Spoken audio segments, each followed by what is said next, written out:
Uma pergunta para David. No Brasil, os pequenos provedores, com certeza, são hoje a quarta empresa de telecomunicações. Somado os provedores, os pequenos provedores, todos os ISPs, já são tão grandes como qualquer uma das grandes telcos. O seu modelo de rede aberta, Open Network, para mim, me estimulou a realmente fomentar essa ideia de uma forma prática.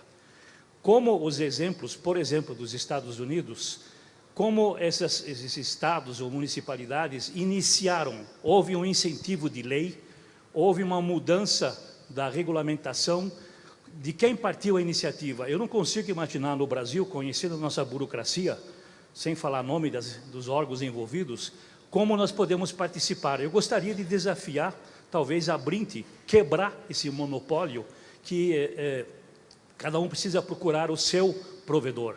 Por que não usar isso como um desafio para o Brasil, mais uma vez, implementar uma rede aberta, começando com os ISPs e não esperando os grandes, que nunca vão fazer uma coisa para quebrar o seu poder e o seu, entre aspas, quase monopólio.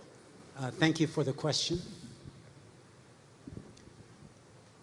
First of all, I have several examples of countries where the open access model has worked.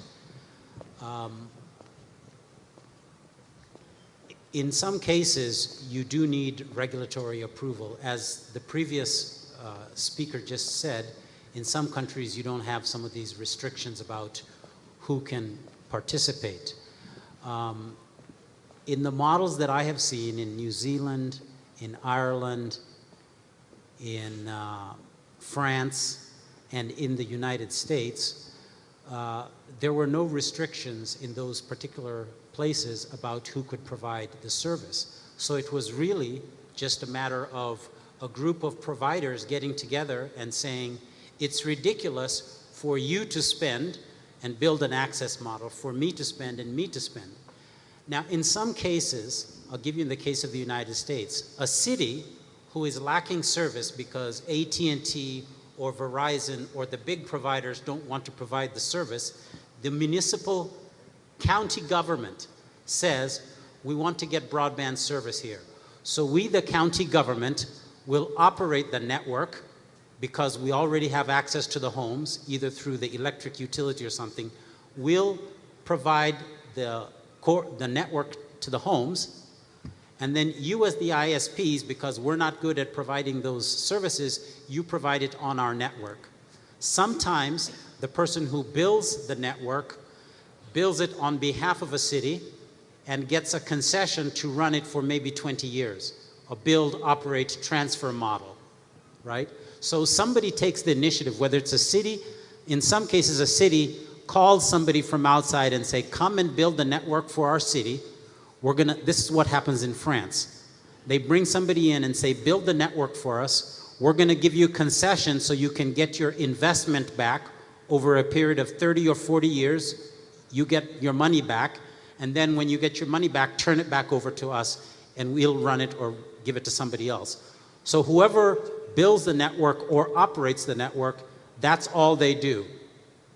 And when they build the access network into the homes, they specify a premises device inside the home.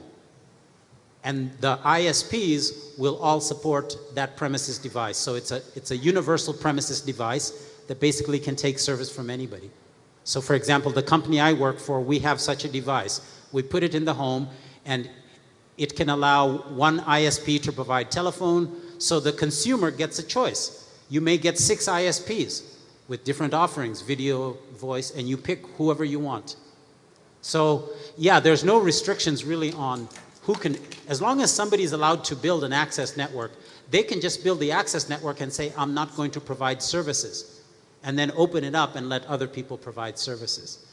In some countries, for example, in the UK, they asked BT to open up their network so other people could provide services where BT didn't want to provide services, but BT said no. So It just needs somebody to say yes, as long as somebody wants the service. And usually it is small communities. In the case of France, it has a lot of small communities, small villages in France that nobody wants to serve.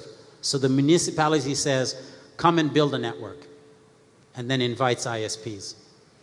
And if you want examples, I can provide you some examples, some case studies if you want. Thank you. Solo un segundo para ampliar esa idea también. Nos en Argentina, lo que estamos viendo también en Argentina y New México, si todos los proveedores de Internet, los pequeños, tuviéramos nuestras ciudades con fibra, seríamos a potencia número 1, ¿no? Entonces, ¿cómo hacemos para que los pequeños proveedores puedan hacer fibra, ¿no? Podemos hablar de financiamiento, de todas esas cosas, pero ya tienen un modelo de negocios do que vamos a fazer um exemplo. Eu vou à sua cidade e eu faço toda a fibra em sua cidade e eu atuo como majorista. Então, eu lhe cobro um valor por assinante, um valor onde eu firme que eu vou ser majorista e você vai ser quem vai vender-lhe ao assinante, o ISP. Não?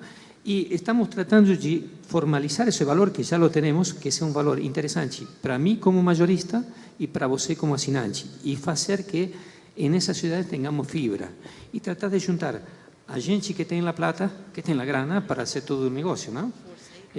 Esse modelo de negócios já lo temos e estamos procurando que crezca.